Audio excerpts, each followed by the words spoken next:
अस्सलाम वालेकुम। जैसा कि आप देख रहे हैं कि मेरे सामने एक इलेक्ट्रिक स्कूटी पड़ा हुआ है और ये है Xiaomi कंपनी MI कंपनी का इलेक्ट्रिक स्कूटी जो मैंने 1.5 से 2 साल पहले लिया था। ये उसका पहला मॉडल है। इसके बाद 2 से 3 मॉडल वो लॉन्च कर चुके हैं विद इम्प्रूवमेंट्स। 1.5-2 साल से जब से मैं यूज़ में इसमें मुझे कोई मसला नहीं आया, आज तक कोई प्रॉब्लम फेस नहीं हुई। अभी भी ये वर्किंग कंडीशन में है और ये तकरीबन मुझे एक चार्ज पे 20 से 25 किलोमीटर का रन टाइम देता है, जो मैं छोटी विद इन सेक्टर मार्केट्स में या छोटे मोटे कामों के लिए इसको यूज़ करता हूँ।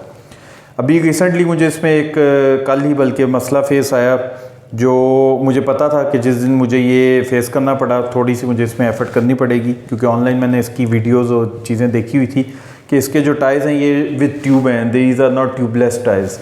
तो जिस दिन ये पंचर होगा, स्पेशली इसका फ्रंट टायर, रियर टायर इसका पंचर लगवाना इजी है। Front tyre is difficult because इसकी जो इलेक्ट्रिक मोटर है वो भी इसी टायर में है और यही इसका ड्राइविंग के लिए यूज़ करता है फ्रंट टायर को।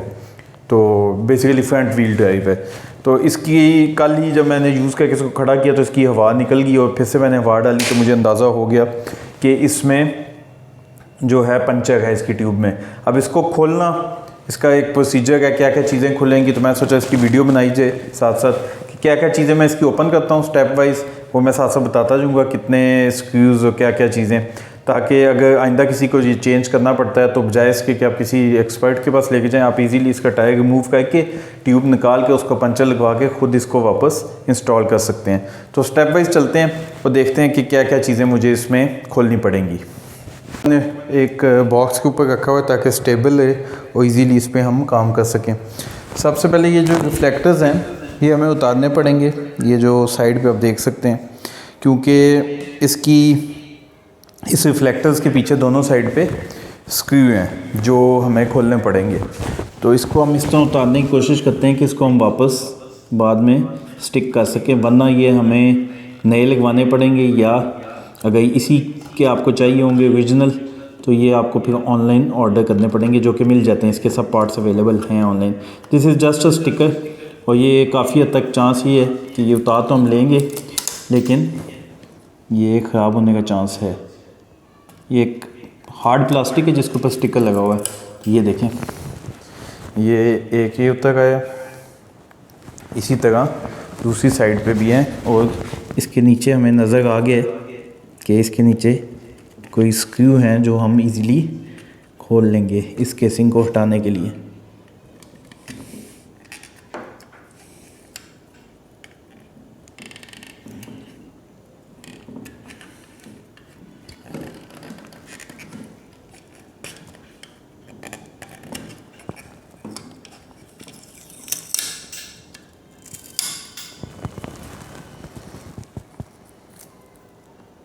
ये देखें, ये सेकंड है, इस साइड का सिंगल लाइन था, इस साइड का डबल था।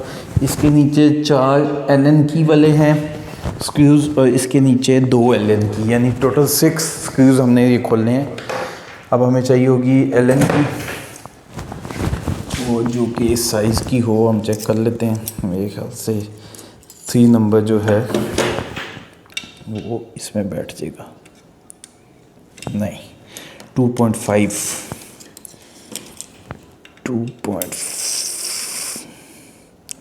साइज़ है इसका Allen की का। पहले मैं ये सारे लूज़ कर लेता हूँ और उसके बाद हम इसको Allen की यूज़ करते हुए हमेशा एक चीज़ का ध्यान रखें कि जब आप स्क्रू के अंदर लगाते हैं तो देखें वो सही उसके अंदर फंस जाए, उसके बाद उसको रोटेट करें, वरना वो नट स्लिप होगा, उसकी टॉप जो है वो आप ख़राब कर देंगे और वो नट आपका खुलेगा नहीं। तो हमेशा चेक कर लें कि Allen की अंदर लग गई हुई है।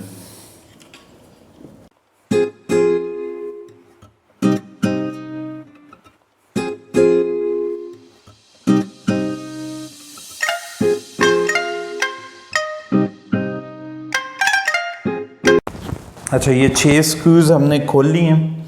6 स्क्रूज़ 2 साइड के, ये प्लास्टिक का केसिंग जो है ये उतर गई है और इस साइड से 4 स्क्रूज़ थे और ये केसिंग हमने उतार लिया। अब इसके नीचे भी 4 स्क्रूज़ हैं जो हमने खोलने हैं और 4 स्क्रूज़ ही Allen की के इस साइड पे हैं, जिसे खोलने से ये व्हील जो है हम इसको केसिंग से अलग कर सकेंगे।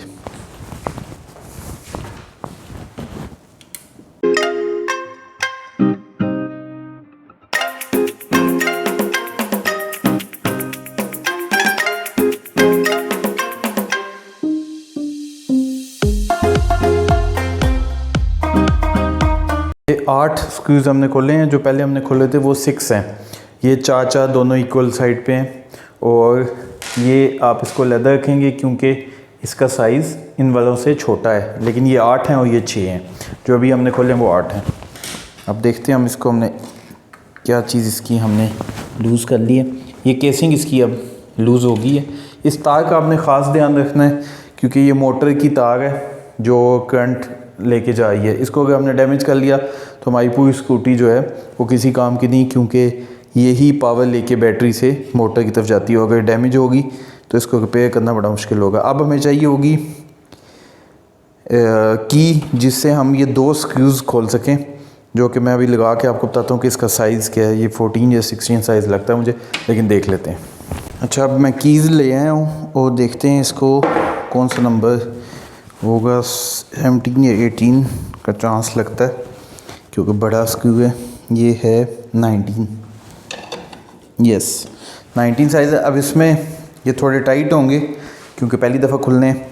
इसकी जो केसिंग है इसको आपने हल्का सा उठाना है ताकि तार भी डैमेज ना हो, और इसके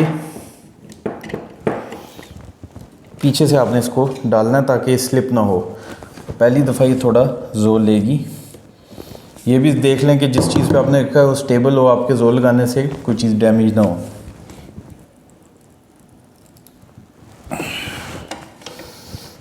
ये थोड़ा सा लूज़ हो गया। Same goes for other side. उसकी भी केसिंग हटा के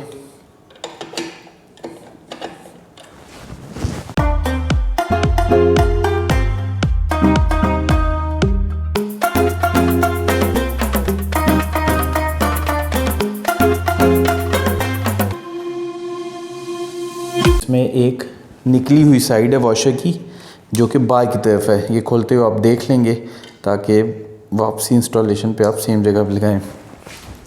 ये इसकी जो वॉशर की देखें आप, ये निकली हुई साइड है, ये बाहर की तरफ थी, तो लगाते हुए भी दोनों वॉशर्स की आपने सेम रखनी है। इसमें तो वायर है जिसकी वजह से अभी हम इसको निकाल नहीं सकते, इसलिए मैंने नट भी और वॉशर ऊपर कर दिए। अब इसमें जो मेन चैलेंज है वो हमने तकरीबन पूरा कर लिया है कि व्हील हमारे पास आ गया, लेकिन इसकी असल मुश्किल चीज़ है मोटर, जिसको हल्का सा हमें करना ये पड़ेगा कि पहले तो हम ये 6 नट खोलेंगे, उसके बाद ये मोटर को हम निकाल लेंगे। इसमें भी 6 नट हैं एलन की, स्टार एलन की वाले, और इस साइड से हमें ये जो इसका पूरा एक जिस साइड पे दोनों बोल्ट लगे हुए थे, ये स्टड जो है इसको आर पार हमने निकालना होगा। इसको हल्का सा हमें सपोर्ट करना पड़ेगा हथौड़ी या हैमर से। तो इसको देखते हैं अब कि इसको किस तरह करना है हमने। अब हमने ये 6 नट्स खोलने हैं जो कि स्टार एलन की वाले हैं, और इसका साइज़ है तकरीबन T45। तो सबसे पहले WD-40, क्योंकि 2 साल से ये यूज़ में है, और बजाय इसके कि हम इस पर ट्राई करें और इसके स्क्रूज़ को कोई स्लिप हो जाए और एक नया मसला बन जाए, बिल्कुल हल्का हल्का इस पर WD-40 मारना, क्योंकि इट्स अ मोटर, तो आप ज़्यादा इसको वेट नहीं कर सकते कि अंदर इसमें कुछ चला जाए, क्योंकि ये उनके मैनुअल में भी लिखा हुआ है कि ये वाटर प्रूफ नहीं है, इसको आप डीप वाटर में ड्राइव भी नहीं कर सकते। हाँ, हल्का फुल्का स्प्लैश फ्री है, तो इसलिए इस पर हमने WD-40 लगाया ताकि स्क्रूज़ का जो हेड्स हैं एटलीस्ट वो मिट्टी और जो इसमें ओवर द टाइम चीज़ें जमी हैं वो क्लियर हो जाएं, ताकि इसको हम जब फर्स्ट एफर्ट में ही खोलें तो ये स्लिप ना हो। इसको अब हम ओपन करते हैं स्टार्टिंग फ्रॉम द फर्स्ट।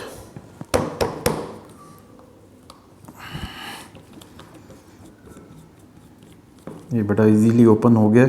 वजह यही है कि जब पुराने किसी भी स्क्रू को आप खोलें उस पर WD-40 इस्तेमाल कर लें, उसकी डस्ट वगैरह ख़त्म कर लें ताकि इजीली वो ओपन हो सके। अब इन सब को हम बारी बारी ओपन कर लेते हैं।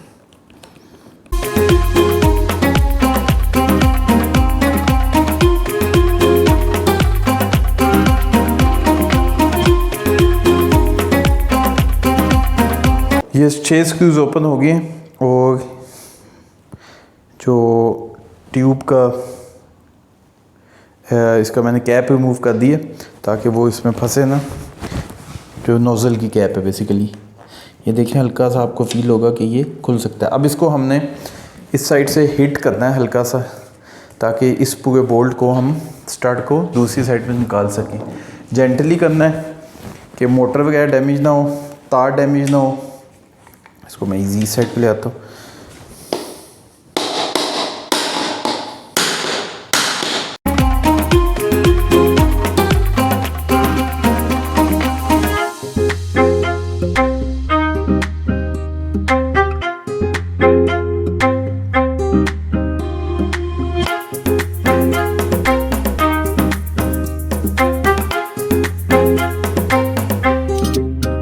तो आप किसी भी टायर वाले के पास ले जाएंगे, उनके पास टूल होते हैं ट्यूब को बाहर निकालने के, पंचर आइडेंटिफाई करके वो लगा देगा, वापस डाल देगा। इस कंडीशन में आपके पास आ जाए वो आप इसको उन्हीं स्टेप्स के साथ वापस इंस्टॉल कर लेंगे, जो कि मैं आपको दिखाऊंगा अभी।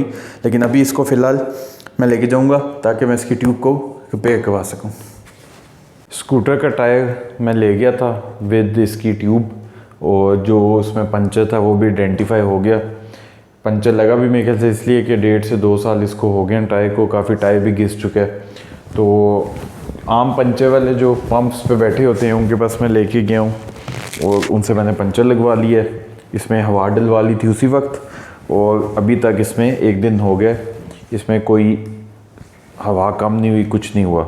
तो इसका मतलब है कि इसका पंचर वाला इशू हमने रिजॉल्व कर लिया। अब इसको स्टेप वाइज उसी तरह हमने वापस लगाना है। सबसे पहले जो नोज़ल है उसका लॉक था वो वापस लगाएंगे, उसके बाद इसको ये मोटर को हम वापस फिट करके 6 जो इसके स्क्रूज़ थे वो लगाएंगे, इसको वापस फिट इन करके और बाकी के स्क्रूज़ जिस तरह उतार गए थे उसी सीक्वेंस से लगाएंगे। तो इसको लगाते हैं और देखते हैं कि इसको सब कुछ फिट करने के बाद ये वापस ऑन होती है नहीं, या हमसे कोई मिसिंग तो नहीं होती।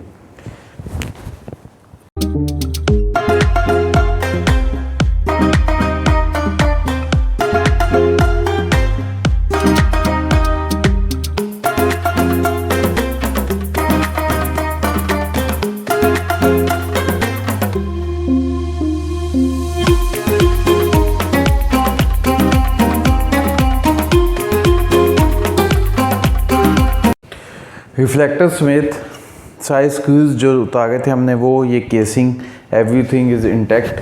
अब इसको हम इधर ही पड़े पड़े देख लेते हैं कि इसकी मोटर वर्किंग में है या नहीं।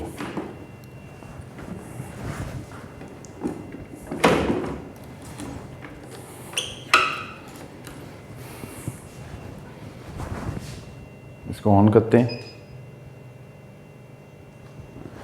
और इसको यूजली चलाने का तरीका जिन्होंने यूज़ की हुई है कि इसको फर्स्ट टाइम आप पुश करते हैं, जैसे ये व्हील थोड़ा सा मूव होता है उसके बाद इसका एक्सीलेटर काम करता है, खड़े खड़े एक्सीलेटर काम नहीं करता।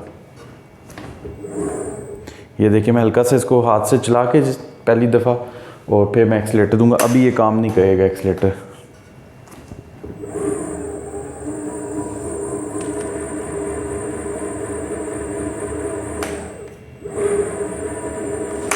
अभी वर्किंग में है और इसका मतलब है हमने कोई कनेक्शन ब्रेक नहीं किया और ये आपकी स्कूटी वापस रोड पे जाने के लिए तैयार है।